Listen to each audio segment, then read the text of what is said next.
Hello everybody and welcome to another episode of Streamable Horror, and today we're going to be looking at The Lighthouse, which is now available on Amazon Prime, and just came out last year actually.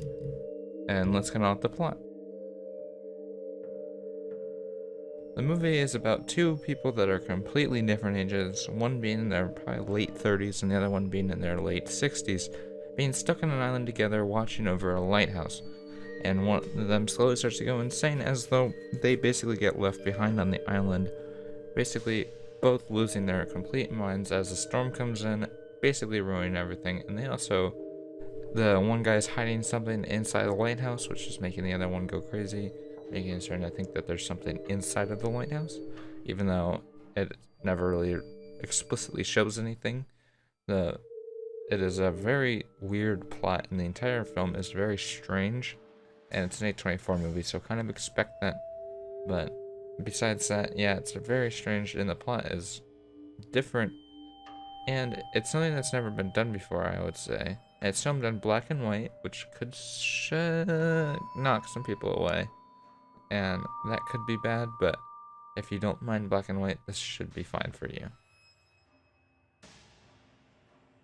The violence is not too much, even though there's only about, I'd say probably 3 scenes that are actually truly violent in the film, but those scenes are pretty gruesome in their own right, especially the scenes with like the burn and all that.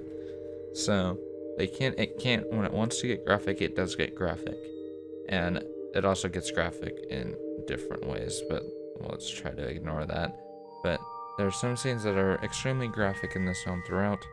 There's a lot of graphic nudity, and besides that, the violence is pretty extreme when it wants to be, but besides that, it's more of a character drama throughout, which is more fitting for an A24 movie than anything, because most of those horror films are not going to be like straight up horror films. They're going to be more character driven films, and this one is an explicit example of it. It is some of the best acting you're going to see, and let's get on to the next part.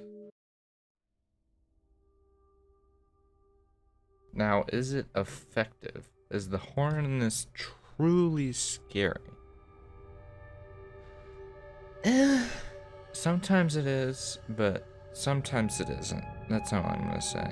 But when it is effective, it is extremely effective. Like, the ending is just brutal throughout. But the rest of the movie, you don't really feel that fear. It's supposed to also be part comedy, which I can see, but some parts are just so slow throughout the entire film. Even though it doesn't really bother me, the parts that are slow are not very scary. There's not much of that tension throughout. It's more just a slow character building, and a lot more tension is thrown at the later half of the film, not so much as the beginning. And the middle section's a little slow, but besides that, the film is pretty tense though when it wants to be. But the scares are not something to write home about, but I don't think they're supposed to be. They're just supposed to be normal, just people just going insane.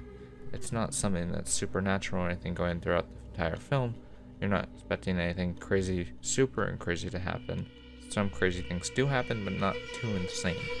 So let's go on to the next part.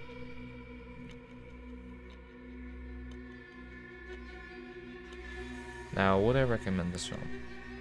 Hard yes. Hard yes. This is some of the best acting you're ever going to see on film. Robert Eggers did a great job directing this film. Everything looks like it's straight out of the 1900s. Everything looks like it's supposed to.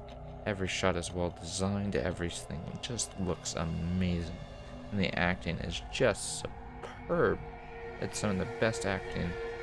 Robert Pattinson really went up from his beginning of his career, but that's not saying much. These films have been supposedly getting better. I've not seen Good Time yet, but everybody just did extremely well in this film. I really think that Willem Dafoe should have gotten a nomination for it. He didn't though, because it's a horror film. But besides that, the acting in this film is just this is like Academy Award level acting. Of course, it didn't win it, but besides that, this film is extremely well made. Everything in this film is just well done. It just feels like it should have won something, but it didn't even win cinematography. And it just looks so nice throughout the entire film. So if I were to give this film a score, I'd give it an A+. Because this is probably the best horror film that came out in recent years. It's not very scary, but it's still a horror film. So, see you guys next week. Like and subscribe for more amazing content.